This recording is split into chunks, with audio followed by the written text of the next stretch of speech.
Come on, YouTube. Let's go.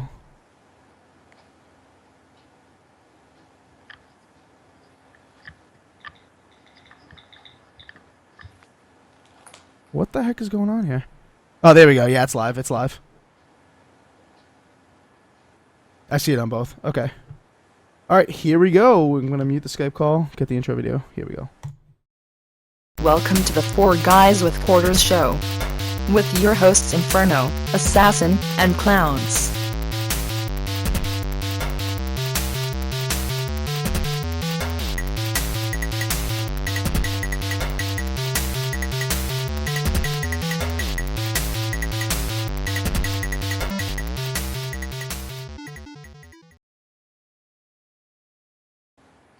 All right, everyone. Welcome to 4GwQPodcast, episode 83 for April 14th, 2016. This week we have a very special guest joining us on the show. I forgot to ask how to pronounce your last name. Jay Adaloy, is that correct? That is spot on, mate. Wow. Jay Adaloy from Drop Dead Interactive, his company that made Gear Gauntlet, which goes live on the Xbox store in just a matter of hours. So 12 o'clock, it will be live. So Jay, welcome. Thanks for coming on and talking to us about your game. Thanks for having me. Absolutely. For the rest of the panel, we have making his 83rd straight appearance on the show, ZBCI Assassin. Hola. We've got Italian Clowns. What's up, man? ¿Cómo está? Oh, muy bien. And I am Inferno217, coming at you always. Not as much as Assassin, but almost. So this week, we brought on Jay because his game comes out this week. It's been in development for a long time, I'd say, for an indie title. He's put his heart and soul into it. He's made an extremely challenging game. We were lucky enough to get an early copy and play it and get our thoughts on the game. And we wanted to, get a little background information from him and find out how he got into the gaming scene and stuff. And, we like to bring developers on the show and bring some indie guys in to talk about real gaming, you know what I mean? So Jay, tell us, how did you get into the gaming scene? Like, what's your gaming history, and how did you become a gaming developer? How did you decide you wanted to do that? Oh, man. I think for me, it always, people always say, when it started with them being a kid and stuff like that. And one of my earliest memories, that I'm really sort of fond of is, I'll probably say, spending time playing Sonic the Hedgehog. I grew up sort of really ill.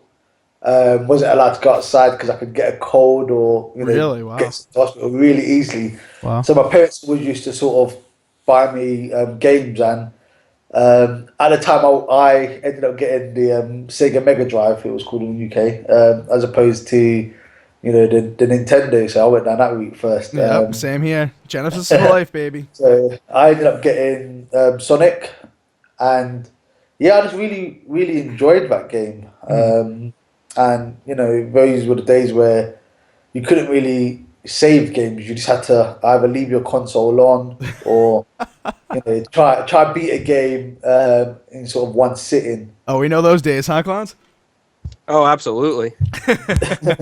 Go ahead, Jay. My So fault. and some of that actually went into gig on and stuff like that. But yeah, so for me, it really started there. And as I sort of grew up, I knew I wanted to do something with computers. I really liked computers, and I really loved games. At the time, I didn't know I wanted to make games, but I just know I really loved them. Sure. So as soon as I went to college and stuff, and I learned, the basics of programming and stuff like that, it started to kind of, all come together, and it was like, well, I'm learning how to make software, and I really like to play games. So why not I sort of geared towards that path, and yeah, I sort of made my first game that I made was actually like one to teach kids how to read. Oh, cool. But in like a really fun way. So I did that, and then I ended up going to university, and I did a games programming course. Nice. And upon finishing that, you would have thought I would have went straight into the games industry because at the time I was like, I really want to work on a Call of Duty or something like that. Sure. Um, but I ended up not doing that because I had twin daughters. Oh So wow. I was like, okay, I need a job that's really stable. And as we all know, being in the games industry, things can go south, and Oh, absolutely. when it's job, the next minute you're not. So I went to work making bespoke applications, which is fun, but sometimes it can be quite mundane. But it pays the bills. But I really, really wanted to get back into gaming, so I said, okay, I just needed to do it for myself. Um, and kind of going down that path, I sort of kept saying, I really enjoy making the decisions, coming up with my own ideas and stuff like that. And I kept, you know, sort of straying left and not sort of getting back into the games industry, but in terms of going to work for someone, Yep. so I just decided I'll just keep it as my own business and stuff like that. Um, and yeah, during sort of those times, that's like loads of little ideas came about, and Gear Gauntlet was one of those. And so the idea of Gear Gauntlet sort of started back about maybe 5 years ago. Really? Um, Wow, that long ago, huh? yeah, so it started then, but as I said, the kids came, so I stopped. Got married, stopped. Changed jobs a few times, stopped. Sure. And sort of the turning point for me was with the Xbox One. I got that on launch and stuff like that. Really enjoyed it and stuff. I went to one of the developers meetups. Talk about potentially developing for that console and stuff like that, and this whole self-publishing program and things like that. And being accepted onto that program really sort of gave me that push and was like, okay, now that I'm accepted, I have to finish this game. There's no excuses. Right. And I had to do it with with quite a high quality, um, because do you know what I mean? You don't want to bring out something and then it's just not. Oh, It's not. it's just trash. Yeah, I know. I know exactly what you mean, right, Assassin? I'm not gonna pretend it's got the same production as these like a Halo or anything like that. Of Do you know course, what I it's mean? only two of you, right? At Drop Dead, it's only two Yeah, of you. the core team really was myself Yeah. and Steven who made the levels, Right. and we basically paid for everything out of our own pocket, and we had to keep sort of the budget really low because I couldn't say to my wife, "Hey, I'm gonna go spend thousands of pounds Of doing this course, yeah. thing that could tank." And I mean, I guess that's what really helped us because we didn't make the game thinking it's gonna change our lives. It's we're gonna quit our jobs and all that kind of stuff. We did it in our spare time. Tried to enjoy it. As I say, I had the passion for games anyway, and I was lucky enough to have done the games course. I mean, Steve's actually a game designer, teacher. So do you know what I mean? We had sort of the basic tools needed to get us started. So yeah, it's just been a bit of a crazy ride really. But yeah, glad that the game's coming out and everyone's gonna be able to play it in a few hours. And yeah, just can't wait to hear some feedback on it. Yeah, yeah, of course. Of course. Assassin or Clowns, any questions for Jay before we get into the Gear Gauntlet talk? What was your favorite game growing up, Jay? Oh man, I'm a very big fan of Final Fantasy. Whenever I get this kind of question, I mean, there's a few, but the one that sort of stands out the strongest for me definitely would be Final Fantasy VII. I think that was the first time where I sort of was like a story had me so engaged.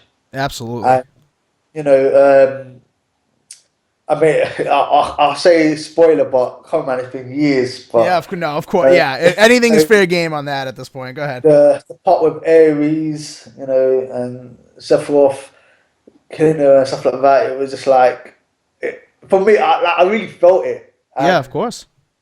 I really just loved the way that I was able to sort of just, you know, delve so deep into that game. And at the time, for me, it was just like, wow, this was so stunning. I mean, you look at the graphics now, and you're just like, God, what the hell is this? But at the time, it just looked so amazing. The FMVs were amazing. I loved calling my summons. Um, it had hours of gameplay. You know, you could explore this. There's still some stuff that I know I haven't done. You know, you're always reading about did you go to this place and blah blah blah stuff like that. I like the puzzle elements in that game. It just had so much, and you know, it's when you compare it to games of today at the same sort of budget, you kind of just feel you're getting cheated a bit. Yeah. So for me, you know, that's always something where I'm always like, oh man, I wish games sort of gave me that same experience. As I say, games look a lot better today, but the experience that I got from Final Fantasy, I just don't think has been rivaled yet. Yeah. And I think the industry has gone away from making so many great story-driven games, and that's why like the games of today, like you were saying, just aren't as Yeah. you know interactive and aren't as like catching of your feeling and emotion and stuff. Yeah. So I mean, Quantum Break just came out, and I feel like that was the closest thing in a while it really had my Yeah. emotion and my attention to the I was just characters. about to say that. I mean, because I've only played a couple of. I think I'm on Act 2, 3, Act 2 or 3 or something like that. Sure. And obviously, because I've been just busy getting ready for the launch and everything like that. Of course. But I just love what Remedy done with the TV, the TV series stuff. That just really drew me in. I was just like, this production is just so good. I really think that they can actually make a spin-off TV series from it. Definitely. Like I literally was just sitting there, and you kind of forget that you were just playing the game part of it, because you know you have so much fun with that in itself. You know, I mean, the first act was just like, I was like, oh my god. But Right. won't spoil that one. But yeah, then when you start watching the TV series, you just like, it just really draws you in. So it's kind of different from how Final Fantasy was, because that I think had a bit more it was a bit more emotional. Sure, of course. But yeah, it's definitely on the right track, and I would definitely like to see more games, you know, do innovative things like what Quantum Break's doing. So is it fair to say that the next great game from Drop Dead Interactive will have some sort of story element to it, or? Oh man.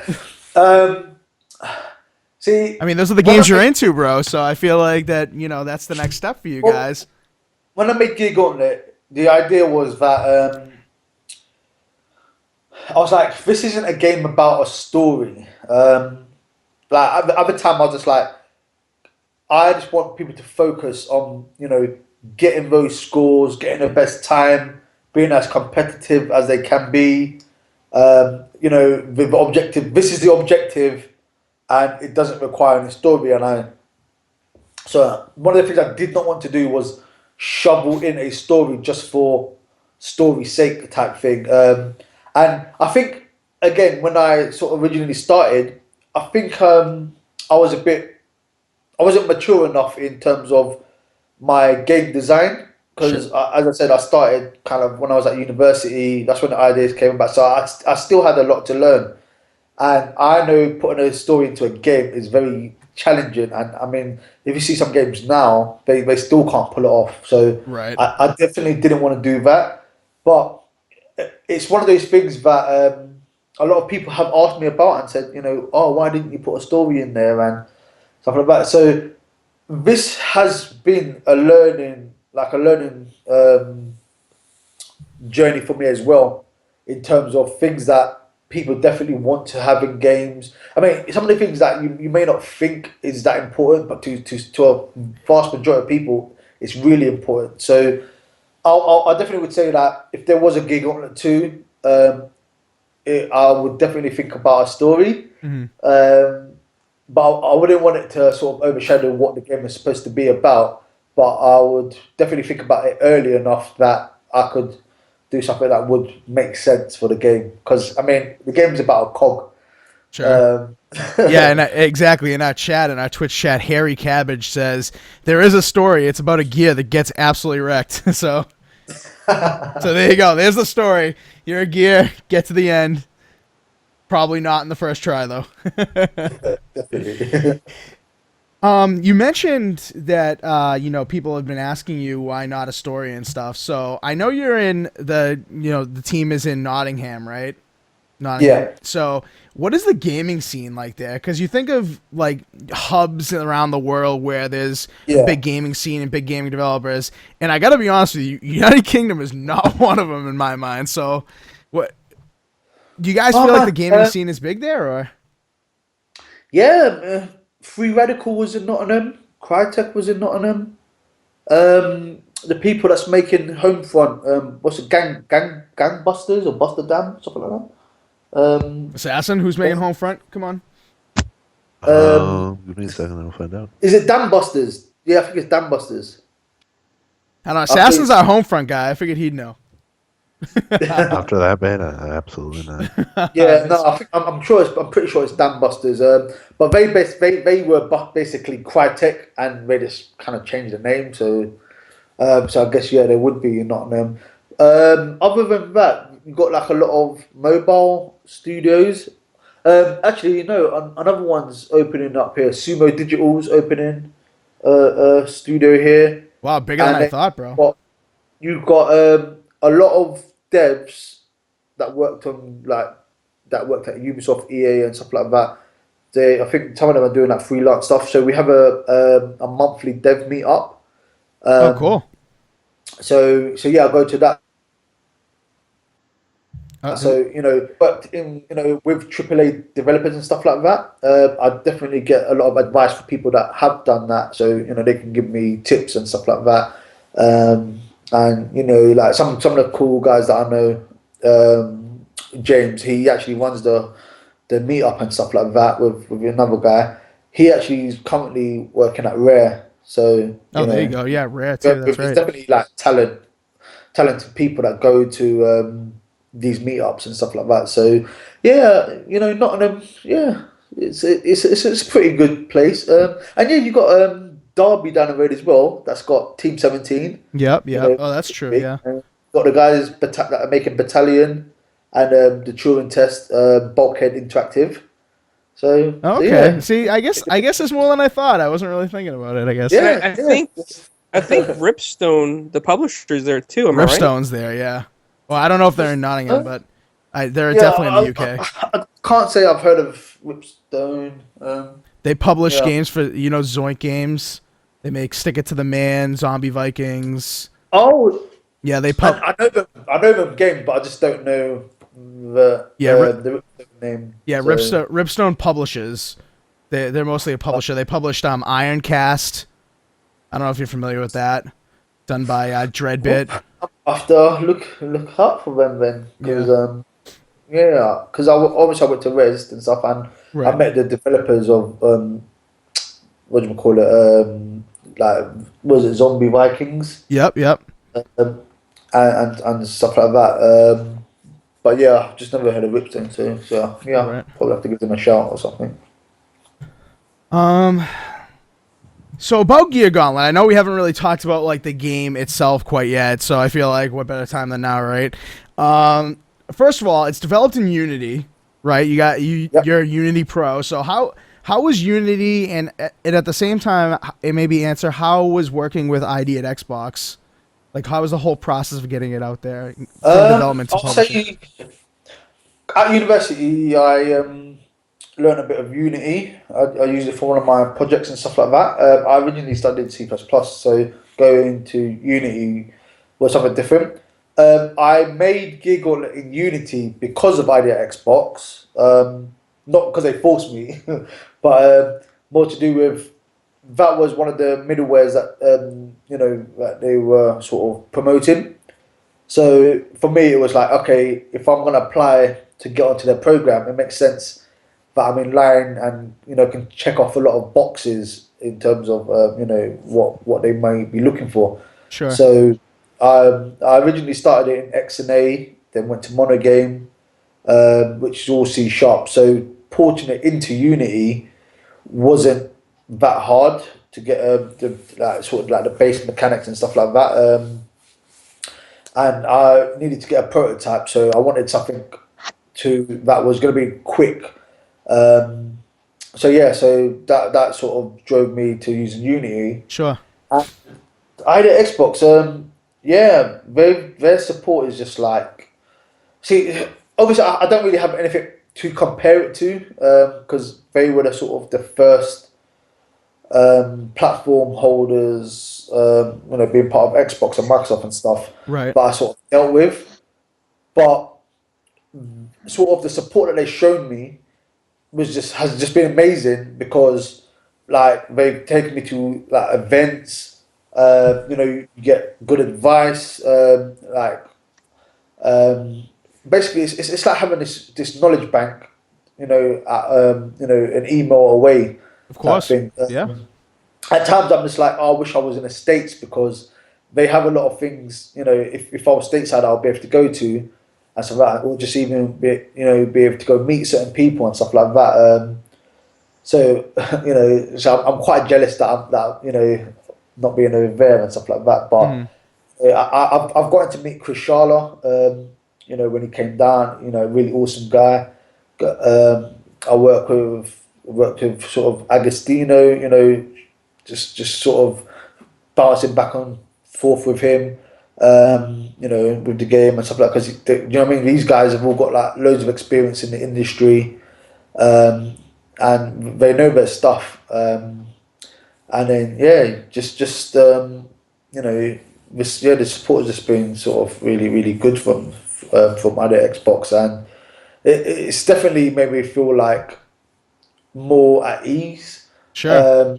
and stuff like that because you do kind of get this image of, oh man, there's going to be all these suits and they're just gonna, all they want is the money, so they're not gonna care and stuff like that. But they actually do, and a lot of them are really rooting for Gear Gauntlet because do you know what I mean? They've seen sort of the work I'm putting in and the passion, and what better sort of thing to root for. So yeah, it's been an amazing journey with them.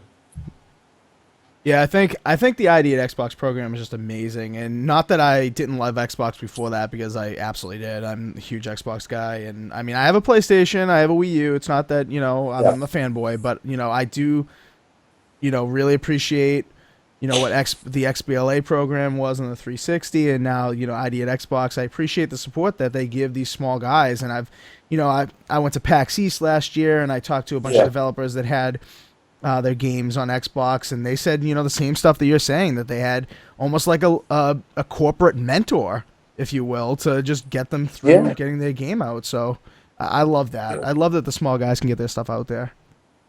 Yeah, I mean, as you say, I try to stay away from the fanboy stuff as well. Of course. But admittedly, I do prefer the Xbox controller.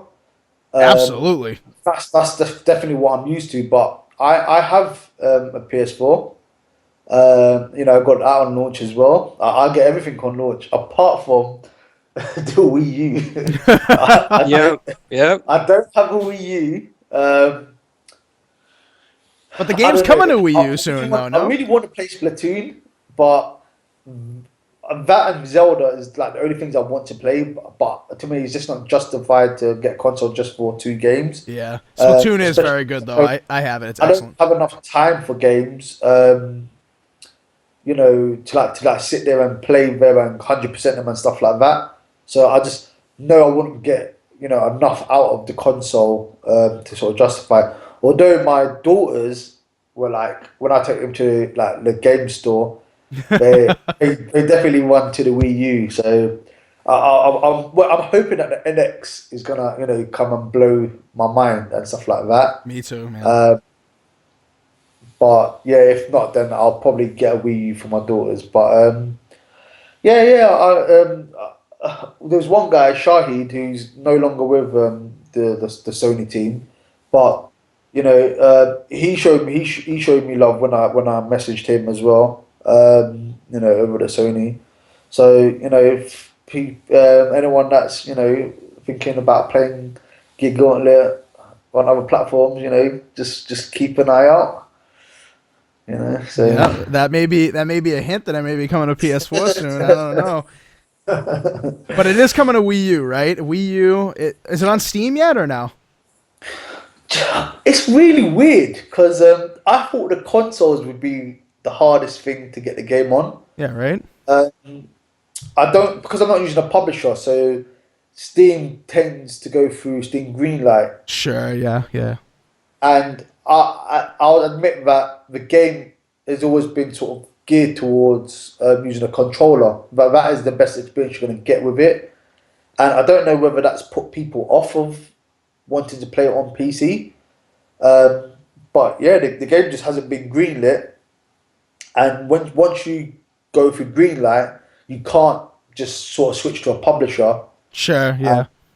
And to try and get the game through. And I did speak to publishers before I went through Greenlight, but just like anything, you meet good ones, you meet bad ones, and the ones I was talking to sort of wanted a percentage for not doing much work, just throwing it in bundles and stuff like that. And yep. It's good that more people play my game, but you gotta protect your baby.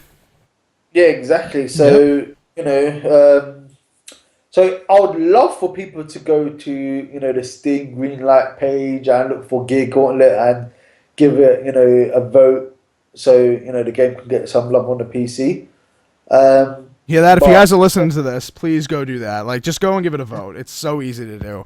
If you're not familiar with Greenlight, just sign on to Steam. Just go to the Greenlight section. Just vote it up. You know what I mean? So it gets approved. Because this game's excellent. For now, it'll just be sort of consoles. And yeah, we announced the Wii U version. That's actually getting made by a friend of mine called James Coote, who runs a company, Crystal and Green. Again, he's got experience with the Wii U, so I said, if anyone's going to do it, then it was going to be someone like him, because for me, I like conventional controllers. Sure. So for me, if I'm not using an Xbox controller, I'm going to be using a PS4 controller, and nothing else will do for me. So I didn't want to do that game a disservice on that platform, so I left it to James to do. So yeah, we've announced that's coming to that platform. I mean, obviously I do all the majority of the coding. My friend Charles Humphreys, he helps here and there as well, but a lot of it is getting into other systems. Is I want to do one at a time, so I'm not sort of just rushing out just to try and get on every single platform. So yeah, it's just time's against me basically. But the Wii U was like the one that I said, okay, I don't know nothing about it, so I will just give it to someone else to do. Any questions from Clowns or Assassin about the game, or? Well, actually, I wanted to make a comment, Jay. I played the game. It is very, very hard for me. But I got to say, though, it's like challenging in a good way. I've never played a puzzle game similar to this. This is like completely unique, and I love that about it. Like, it's different, and this is what we needed out there. I think Jay, actually, I want to put a slide up here if you're watching the video version. I remember vaguely watching an interview with Jay about this, and he said that his main inspiration for this game was Guitar Hero. Yeah, that's correct. How do you get Guitar Hero? How do you think? Well, I could just imagine you sitting there. I'm gonna make a puzzle game. How about we throw some Guitar Hero in that? Like, that's just amazing, man. And That's amazing. when I was at uni, everyone that would come into my room, I'd be like, "Hey, look at me! I can play." Because do you know, what? Guitar Hero actually introduced me to a lot of songs. There were a lot of rock songs that I was just like they just went over my head, kind of thing. And then I started playing it, and I was like, "Man, these tunes are like really, really good." And I used to try and show off, to my wife, who was my girlfriend back then. I'd be like, "Oh, look at me! I'm cool on this guitar," and I was doing this thing. And then as I'm just sort of playing it and stuff like that, and then I'm trying to do the hard mode and stuff like that, and I'm just like, man, this is difficult. But it was this whole, the changing of the colors and stuff like that, and I think I found it really difficult to sort of move, like stretch my fingers across and stuff like that. So I can play it on hard, but not the one that Expert. I can't remember Yep. what it was called. But and I was just like, I really love the mechanic of the colors, and I was like, I really wanted to make a game that basically was based off the colors, especially as I'm looking down at my control pad, and I'm just like, green, yellow, blue, red. Why has no one sort of done anything with those, with that mechanic, and it's sort of like right there. I mean, yes, there's been like color-based games, but it's just not in the same sort of way. And so then I said, okay, what can I do with this? Like now that I've decided I'm gonna do something that's gonna have colors, then I was like, okay, let's match some colors. Then it's like, okay, what would be good? Obviously, I can't make a Guitar Hero because I don't have that kind of budget. Yeah, exactly. For me to do something any less than that, it would have been just like I'm just doing a cheap knockoff. So I was like, I started looking at Jetpack Joyride, and Okay. I was like, okay, I kind of like the mechanic of the dude flying and stuff like that. So yeah, I was looking at that and Jetpack Joyride and Gravity Man.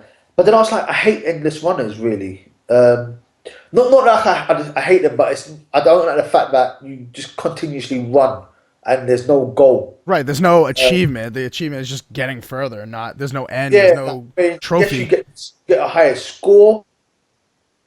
Right. A game should kind of have this point where you're like, okay, I know that's the goal. I need to get from here to here, and along the way, I get points or I save someone or blah blah whatever. So I was like, okay, I'm gonna make it endless runner, but it's not gonna be endless. Um, and then that's where the screen chasing you came from. Because then I was like, actually, this instead of it just being sort of stuck in the middle and you're going forwards, I was like, the screen needs to be something that you don't want to touch you. And then so that came about, and yeah, it just sort of that was the base mechanics for that game, which I went away. The mechanics are so simple. That is the beauty of the game. Mm-hmm. You just needed really simple mechanics that people could just figure out so quickly. And then the rest of it was like, adding that difficulty in the levels and stuff like that. Right. So the mechanics probably took me, I don't know, maybe like an hour to sort of, get something on the screen and stuff like that. But obviously you got to like tweak things and get the movement fine tuned and stuff like that. So, yeah, it all started basically from Guitar Hero. And I'm actually curious to see if anyone can actually beat the game using a guitar peripheral. So that'll be interesting. Assassin, you up for the challenge? Going with you? I know you're a huge Rock Band fan, so get your Rock Band controller out and try to beat a couple levels of Gear Gauntlet with that thing. Oh yeah. That would be a fun YouTube video if you ever do try that. Yeah. So other inspirations for this game, bro. I noticed when I was playing on the Shard Caves at the end, there was a level called Chaos Emerald, and I couldn't help but think that this was kind of like those Sonic extra levels. Is that a thing? Is that where that came from? Yeah, Or? I mean, it's really crazy because it wasn't like a conscious decision to be like sort of throw in that get that similar vibe that you got from playing this on like bonus levels. But again, within every game, you sort of keep these memories. And like a friend of mine mentioned, why don't you have something where it kind of shifts the plane that you're on, and then I sort of went away and I was like, actually, why not I make it so it rotates, and then added in this mechanic, and at first when it rotated, it literally rotated everything, so up was down and blah blah and all this kind of stuff, and it was like really hard Right. because you basically had to sort of play it sideways and stuff like that just to sort of figure out what the hell you was doing. So I simplified it. But as we sort of got into it, it was just like, it really just sort of strikes that memory of playing the Sonic bonus levels and stuff like that. And that is why that level was named Chaos Emerald, because that is the first level that has the rotate in it. And that was the first level that I made the rotate in. So that was a sort of me giving a little nod to that game. And yeah. Yeah, dude, I see the whole rotating the level plus the pressing the buttons. It always keeps you on your toes. So like, it's not just a mundane kind of like end-to-end puzzle game where you're just like, okay, up, down, great. Yeah. Like navigate through the obstacles. There are some sections, man. I didn't capture it. My capture card really. I played a couple levels beyond what I captured here, but some sections where you have to be like B, Y, X, A, B, B. Like you have to really be looking ahead to those blocks, and it's just like Guitar Hero. It's just like you have to look ahead. Yeah, exactly. Just like Guitar Hero, you kind of sections kind of become more of a rhythm as opposed to just like you say, just doing the pattern or whatever. So it's sort of like when I was like, especially on the levels that I made, anyways, I would sort of, in my head, I'm sort of doing that beat, green, red, green, and stuff like that. And yeah, I really try to make things sort of have that pattern and just get a flow to it. So I thought that if I can get that flow, then it will be something that other people will see and sort of figure out and stuff like that. So yeah, definitely try to have a flow to it. And again, as you're saying, with the rotate, it's just like a spanner in the works, really. Especially on the later levels, because you start like rotating multiple times. So although the rotate doesn't change any of the controls, but when you're trying to sort of focus on what's ahead of you and stuff like that, it can sort of become really challenging. Right. Clowns or Assassin, any questions? You got any tips or tricks for people like Inferno who have a difficult time with the What are you talking about, dude? I'm like number 2 in a couple of those levels. Granted, the game hasn't officially released, but I'm bragging about that leaderboard, baby. I'm bragging about it. Yeah, as I always say to people, your best bet is to sort of play the levels fully. Don't worry about sort of getting the best score or anything like that. And then basically once you've figured out where to go and stuff like that, then come back into the game. And then that's when, now you know where everything is and stuff like that. That's when you basically try and go for the best score and the best time. So, yeah, you always get people that go, oh, I can beat this. Yeah. And they go straight into all the hazards, end up coming off with a grade F. And that's just, trying to be cocky and stuff like that. So definitely take your time in terms of, learning the best routes. Because there's multiple routes, so someone's going to give you better scores than others. But definitely play on easy. But I think the thing that people don't realise with playing on easy is that, what do you call it? The blocks don't kill you, but they just stop you. So every time you get it wrong, you're losing a bit of time because it's stopping you. So it pushes you closer to the edge. Of course, yeah. Whereas the other one, on the other mode, on the middle mode, it will take your life. So although you're not getting stopped, but you're losing life. So you'll eventually die if you keep hitting them. And then the insane mode, you basically just die on one hit. So, Right. and that's basically the mode that the game was actually made on, and the other modes were added on to make it more accessible for people to play the game. Sure, sure. Yeah, and you do make a good point about going through and learning the paths first. Like, don't be afraid to get that F. I'll tell you how many times I restarted because I'm like, nope, swallow my pride. I'm not going on attempt 2. Damn it, I died once. Forget it. I'm restarting it. But yeah, I totally agree with you. Just get through it and get that first F. Who cares? Like, learn the spots, learn the tendencies of the obstacles and the saws and all that stuff, and then go through it when you know it all, and then just get that timing down. When you think about it, each level is like we try to sort of keep it to like 30 seconds to a minute. The last two are about 2 minutes long. And Wow, 2 minutes sounds short to some people, but not in this game. 2 minutes of pain is like it can end up being like an hour. Right.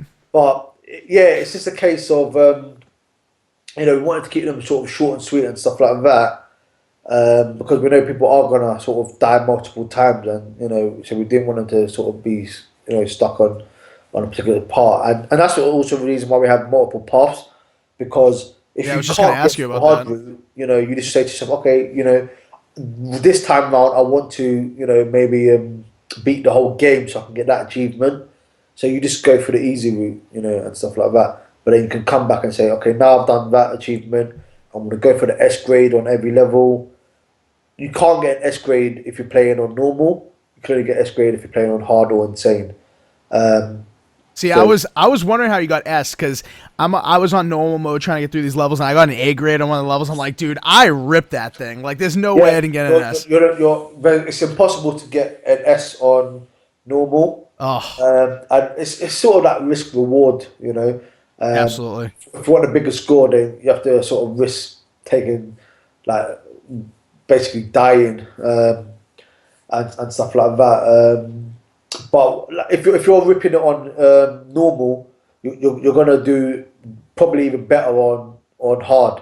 So I would say to people that don't want it to be too hard, play on hard, because that will give you a challenge. That will give you the ability to get on the leaderboards, on a decent position. Sure. But then still allow you to have room for error, basically. Sure. But yeah, I only play on insane, so if I do get on a leaderboard, it's usually It's really high. It's number 1. Yeah, Bites of Chicken's always number 1 or 2.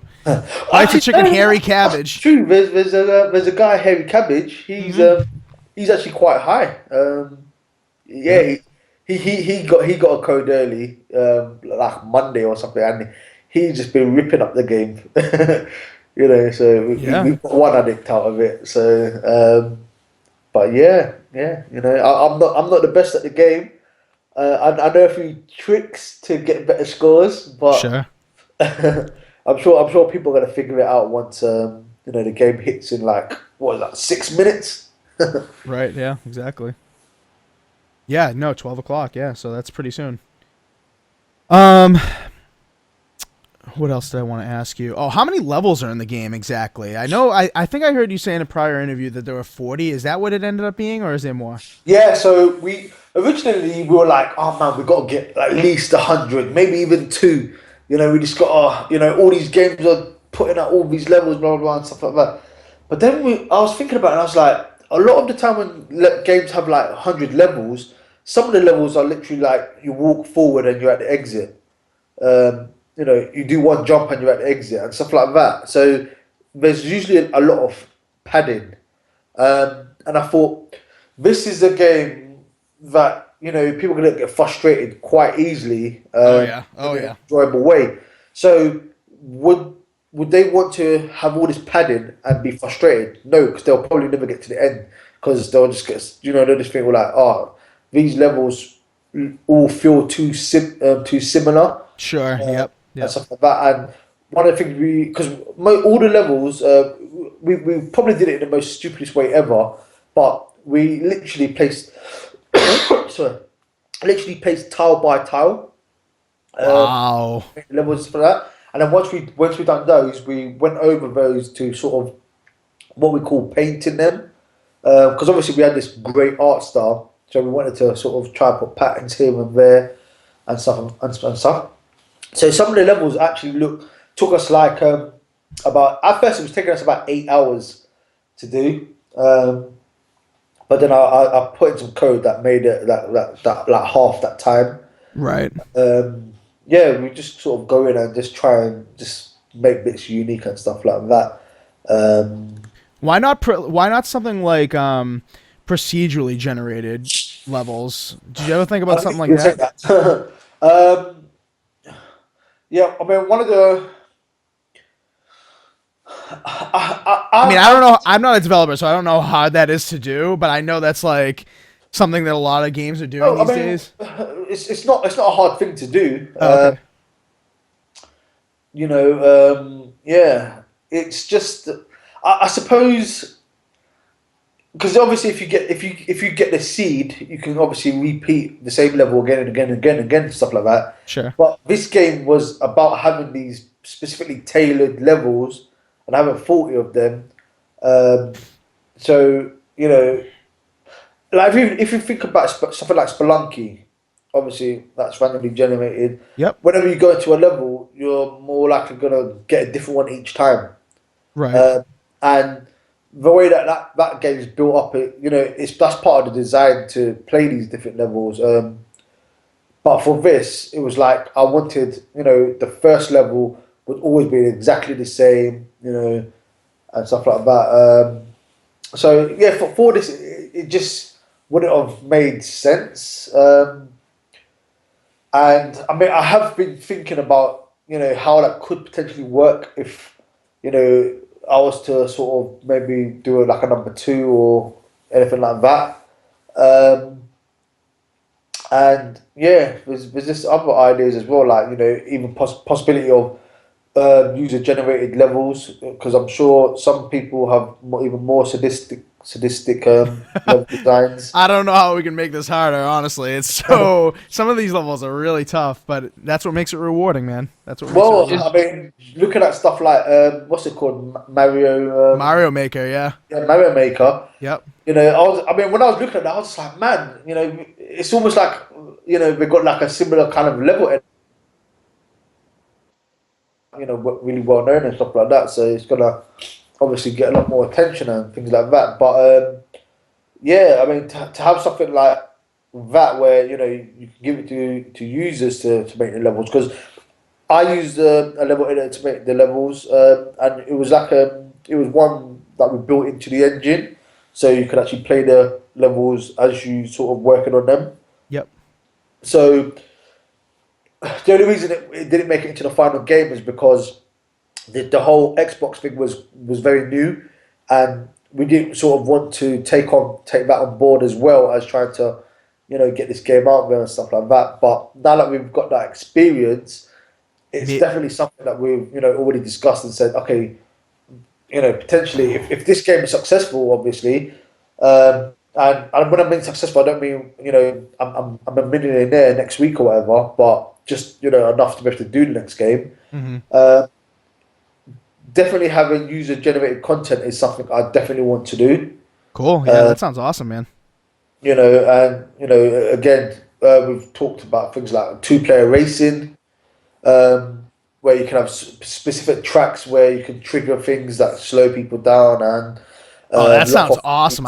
I'd love to go up against Assassin and do some of that, right, Assassin? Do you know what I mean? Just things like that, and so I'm just like at a point where I'm just like, I really, really hope I can be in a position where I can do all these things, because all these ideas I just couldn't make it, because, as I say, it's been a learning journey for us.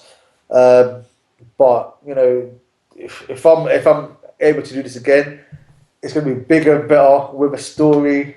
It's just awesome, man. Awesome. Assassin, are you going to say something in rebuttal to my challenge? No. Yeah, oh, I'm going to take you. Moment of fame.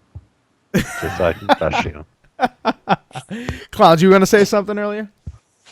I was just going to ask Jay if there's any achievements for dying a lot, because I will go for that one.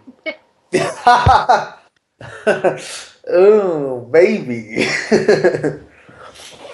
So yeah, That's what the I'd say. achievements aren't very easy. I'd say. I mean, some of them are really difficult. So Um, I would say the ones that the hardest one in my opinion is getting the S ranks on on every all of them. level. Yep. Yep.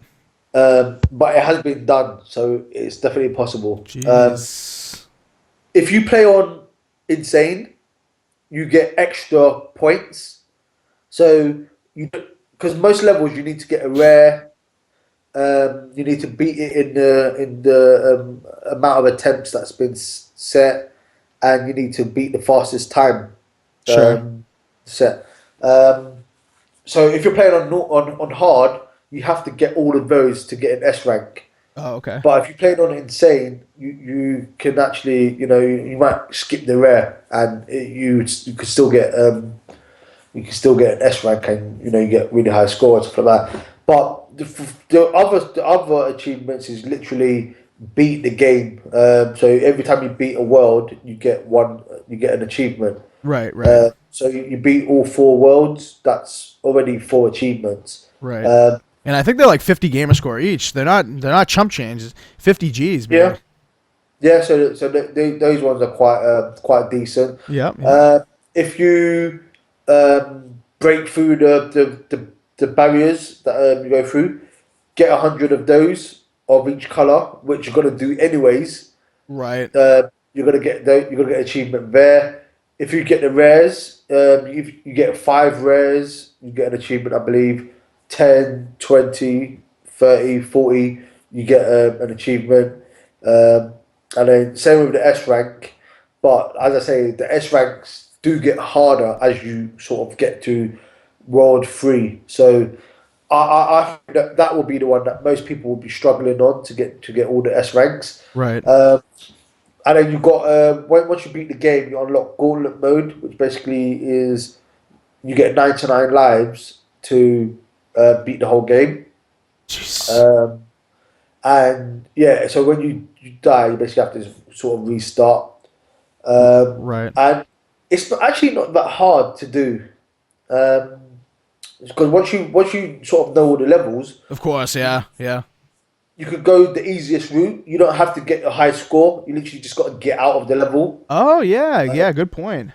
So literally, you have to play it on hard though. You can't play it on normal. Oh okay. But you literally just sort of go through the whole game. Just getting out of of each level as quick as you can. And my advice is try and not lose any lives by the time you get to the third world. Right. Right. Here we go. Tips and tricks. Tips and tricks here, guys. If from our Twitch chat, Jay Manicadu asks, as silly as this sounds, did you ever think of having different skins for the cog in visuals, or is there a way to change it, or was that ever implemented? I'm not sure where I was, and I was like, maybe I should bring out a skin where you just got like loads of bling on you. So I have thought about it at the time. I mean, I hate to say like I was trying to make like the simplest game I could because I mean the game's not a simple game. Definitely not. But what I mean by that is I didn't want to try and take on too much and then fail and then people say, oh, look at that indie developer, because indies do get a bit of a bad name sometimes. So I didn't want to seem to be one of these ones just trying too much. And I wanted to sort of give the best of what I could. So No, it looks great. It's not simple by any means. I don't think it looks simple. yeah, I mean, just what I mean, like as I say, I could have put the 2 player in there. It actually on the PC version, it was in there, but you have got networking is a bit difficult, so that was another challenge to do and stuff like that. So yeah, these are just things that I just having different skins is good to have. but to me, it just wasn't a necessity of the game. Hmm. But saying that, there is going to be a patch. Well, I say a patch, but more like an update Yep. that will, number one, bring in some free content, which is going to be another game mode, which is it's totally different from the base game, but it's another addictive mode. So that's going to come with new soundtrack and some new visuals and stuff like that. Cool. That sounds awesome. And yeah, that's sort of like a thanks for buying the game. We don't want to be stingy with the content and stuff like that. Right. Right. And again, we've already started thinking about some DLC and stuff like that. But we know it's a touchy subject for some people, so didn't want to kind of seem to be like forcing it, or having DLC that's already on the disc and stuff like that. Right. Right. So again, a lot of this does depend on the response from gamers really, because if you don't buy the game, then that sort of sends that message that nobody wants it, if you know what I mean. Right. And yeah, it would be nice to sort of have more time to work on this and stuff like that. So if people buy it, then that definitely shows that it's a right move to sort of put more time into this. Well, I think for $10, it's going to be successful. I would definitely buy it for $10. I mean, I'm enjoying the hell out of it. So I think as long as the exposure is good, we're getting it out to our people and we're telling everybody we can about it, because it really is a great game. And as long as people go into that store and they check it out, then I think people will be into it for $10. So Exactly. I mean, I was like surprised when I saw Major Nelson had tweeted it. It was like, oh wow, and then being on sort of the Xbox Twitch channel, that was cool as well. And I mean, in itself, just doing these things has just been like wow. I never imagined I would be doing any of this. Being on people's podcasts and stuff like that. oh yeah, man, we're excited to have you. It's just cool. Just hanging out with gamers and talking about games and stuff like that. Definitely, man, definitely. Assassin or Clowns, anything? No, not for me. I got a question. I've got to ask you about your experience at Rezzed at EGX. So, you were on stage at Rezzed this year, or was that last year? Oh, did we lose him? That was last year when I was on stage. Oh, okay. Because EGX has two. They have like the smaller indie and PC focused one, and then they have the big one at the end of the year. So at the end of the year, just last year gone, I was on the stage, but yeah. So this one was sort of, there was a lot of VR stuff. VR was definitely a big deal at this year's Rezzed. How was the reception of the game there?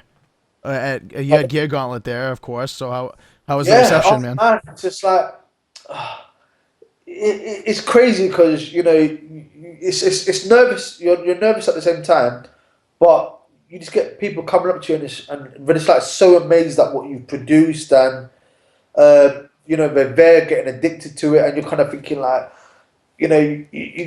you want, it's like you want them to enjoy it, but you also have to sort of let them move on, because other people, you start getting these crowds and stuff like that, which is awesome as well, and stuff like that. But I find that these events are a good way to gauge, get a bit of feedback as well. So it's definitely good to see loads of different people playing it. And yeah, when people, like one guy actually, I'm not even kidding, he said, because he played it before, and then he was like, oh my God, it's here again. And he was like, this is my favourite game of 2016.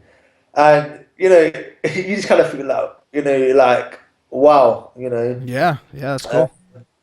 and everyone's different. So, it was just really cool that that I've made a game that, someone's making that comment to. So that was really cool.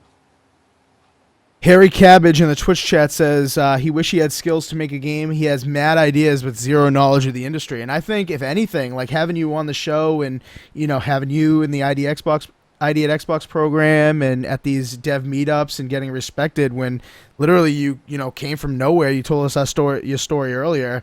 You know, I think this program, you know, even if you don't have any skills, like, you know, do what Jay has done and go get some knowledge of how to program and stuff, and you can get out there with stuff like ID at Xbox, you know?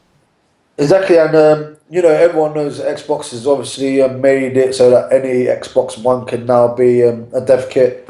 You've got Unity, which is one of the easiest game engines to use. But if you're more art focused, then you can use Unreal Engine. Yeah. And yeah, it literally is just that easy to produce a game nowadays. So there's not really any excuse really to sort of get your toes wet. But obviously you sort of produce this prototype or whatever, and that's, you know, that's sort of the first step. But then the next step is making it into like a full-fledged game. Right. And that's what people couldn't understand about Gauntlet is that I said, yeah, the mechanic took like an hour to sort of make the base mechanic. Right. But obviously making a whole game out of that wasn't going to take that same period of time, because, you know, you're trying to make an experience for someone, because that really is what a game is. You know, you're creating these, you know, chunks of experiences for people to have, and you know, holding their memories and stuff like that. So Absolutely. you know, that definitely takes that fine tuning, and it's not something that you can just churn out. And that's why, you know, some of these companies that do just churn things out, you know, it doesn't last, and people start getting annoyed. Exactly. So yeah. So yeah, Harry Cabbage, man, you got the ideas, bro. Just what Jay's saying. If you know, you're trying to relay an experience to people and you think you have a good Yeah. experience, you should go for it. I encourage everyone to go Exactly. for it. And definitely don't be the ideas man, because you know, everyone's got an idea. Right. Um, you know, so you always get some people that say, "Hey, I've got an idea, man. You know, if we work together, I'll tell you that idea, and then we can split the profits." And it's just like, I got loads of ideas in my head. You know, I don't really need, you know, someone to give me another one. Right. So just get at it yourself, really. That's right. That's right. And you can do it yourself. This proves it, obviously. Yeah, Only exactly. two core guys that you know, drop dead in, and they're getting it done. They're getting it done with this game. I'll tell you that. You guys got to check it out. It drops tomorrow, so, or it's already dropped in the UK, I guess. Drops tomorrow Yeah, in the it's US. 30 minutes. 30 minutes past release. Yeah, so there you go. Go get it. It's only $10, and it's definitely worth it. You'll enjoy it. You'll hate it and enjoy it at the same time. It really is addicting. Love, hate, just like any relationship. Exactly. Before we get out of here, I wanted to ask you something kind of off topic from your game. You said, you know, you mentioned about VR being a huge thing at Rezzed last week, and you were there. You tried out some PSVR. We've talked about it on our show, and people are kind of, it's a hot topic, you know. Obviously, you know, a lot of people want to check out VR. Pre-orders in the US went like that. I mean, it was crazy how quickly, you know, pre-orders for this stuff, Oculus Rift, HTC Vive, that kind of stuff. So you actually got to try VR firsthand. What did you think of it, and what game did you play? Well, I actually tried VR for the first time at EGX Rezzed last year, so this time last year, and I played. It was like some game where, like, it was a lot of wandering around, and I got to a cliff, and my God, I'm surprised I didn't have a heart attack. Wow. It was the Oculus Rift DK1, so it was it was very rough. Then the next time I played was with DK2, which was a lot better. You know, the lag had significantly dropped. But I was playing a game where I was being chased by some serial killer. Oh, So- that's right up Assassin's alley. Am I right, Assassin? the best game. yeah. Again, if you don't want to have a heart attack, but it really sort of just immerses you, and that's where I just knew that VR was just like really really cool, and yeah, like I'm a big fan of VR, and I was at this EGX, and I was like, I put myself down for the PlayStation VR because there had been the rumors that it wasn't up to scratch as with the others and stuff like that. Absolutely. So So I we was want. like, So is okay, it I really want to see this. And Jabari was like, okay, I need to play a game called Rigs.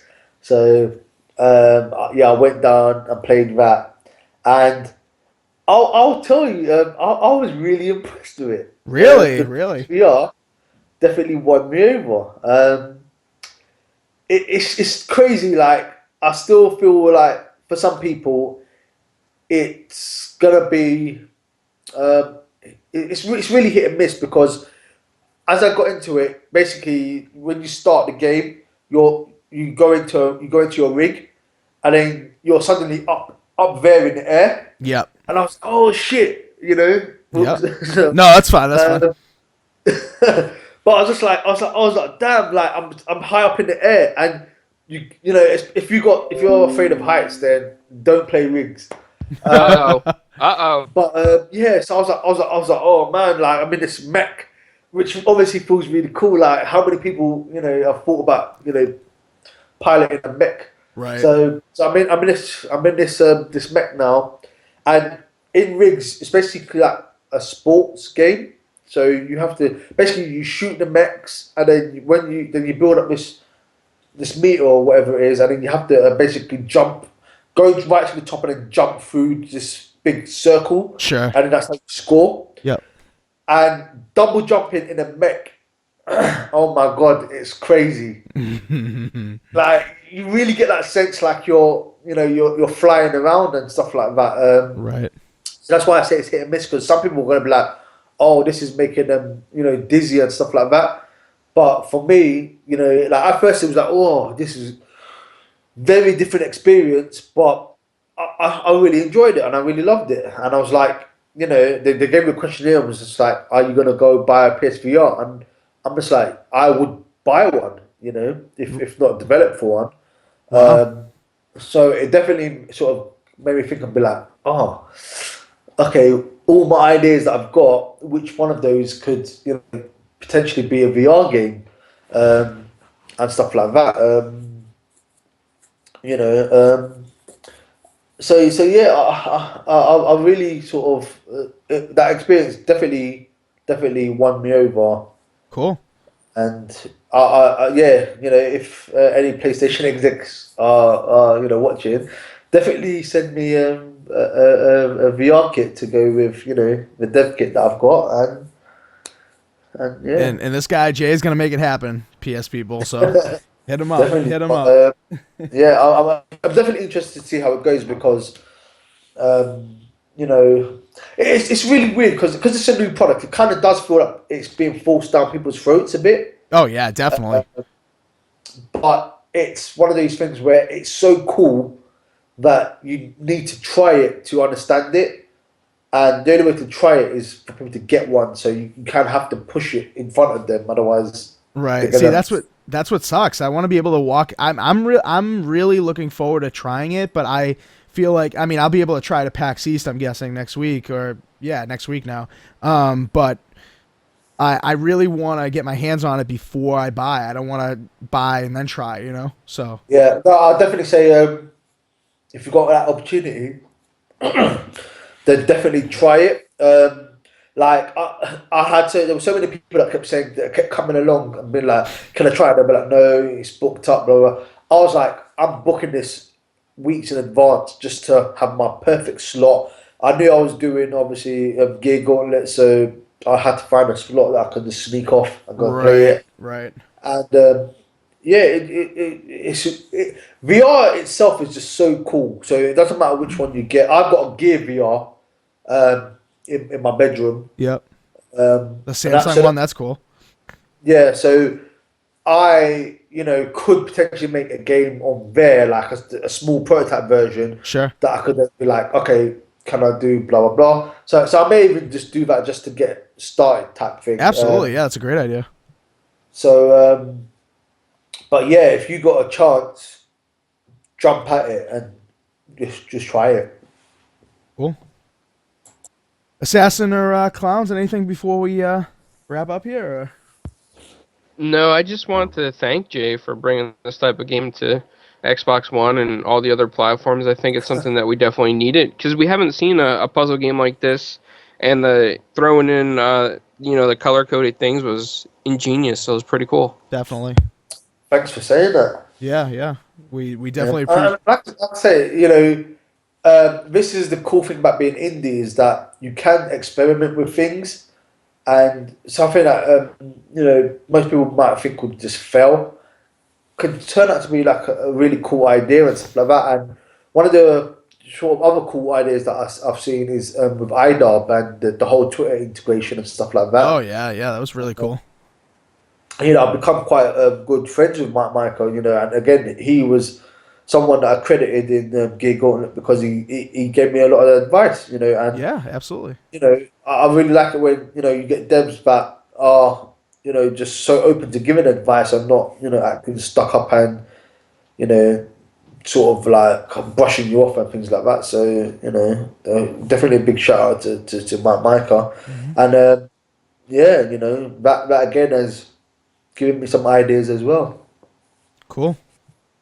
Well, man, Jay, thank you so much. It's been an awesome interview. We really appreciate you coming on talking about Gear Gauntlet. Comes out tomorrow, the 15th, for $9.99. Go out and grab it on Xbox. Jay, why don't you tell the people where we can find you on your various channels?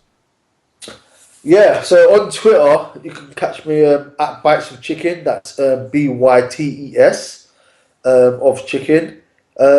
And yeah, you could also catch me. I share the at Drop Dead Int Twitter as well with sort of like my wife. She sort of manages that as well, and other people. So that's like the company one. And on what's it called? Xbox Live again. Bites of Chicken. You can catch me on there. Currently playing The Division alongside Gear Gauntlet. So yeah, I tend to go for the games that just get me like really addicted. Right, of course. I'm on also on PlayStation. What is my PlayStation ID? Is that Stunner 3D or something like that? I don't even know. It's something that I just want to change. But hey, come on PlayStation. Look, allow me Not to yet, not yet, bro. Not on there, at least. And even on Facebook, I tend to sort of like to engage with people. I'm just one of those people that if you want to come and say hi to me, do you know what I mean? I'm not famous, I'm just a regular guy, and stuff like that. I'm not gonna be stuck up and anything like that. So you can come talk about the game, get some tips, talk about games in general. I love talking about games. Gaming is a big part of my life. But as soon as people start harassing me and stuff like that, it's just like, okay, I'm just gonna block you because right. I don't know. But if you want to be cool, let's hang out. So you heard the man. So if you have any questions about Gear Gauntlet, any tips you want, you can definitely hit him up. He'll hit you back, of course. So, all right. Well, that's gonna do it for us. If you guys want to find our back episodes, or if you're not watching currently live, then you're obviously found our YouTube. 4GwQPodcast is our YouTube channel, so just search us or type in youtube.com/4GwQPodcast. We're also on Twitter and Facebook. Please go over there and like us or follow us on there. 4GwQPodcast is our Twitter handle, and 4GwQPodcast is our Facebook handle, quote unquote. And of course, we're on Twitch, 4GwQPodcast. That's where we got our start. So definitely go ahead and follow us on there. We're also on iTunes, Pocket Cast, Spreaker Radio, that kind of stuff. Just search 4GwQPodcast, you'll find us. And of course, our website, 4GwQPodcast.com. Go check it out. Check out some of the reviews and articles we've written recently. And of course, our episodes are on there as well. So just to say again, thanks, Jay. We really appreciate it. And hopefully we can catch up with you again in the future about how the game's done and everything. Yeah, definitely. All right, guys. We'll see you guys later. Peace out. Cheers, guys. Later.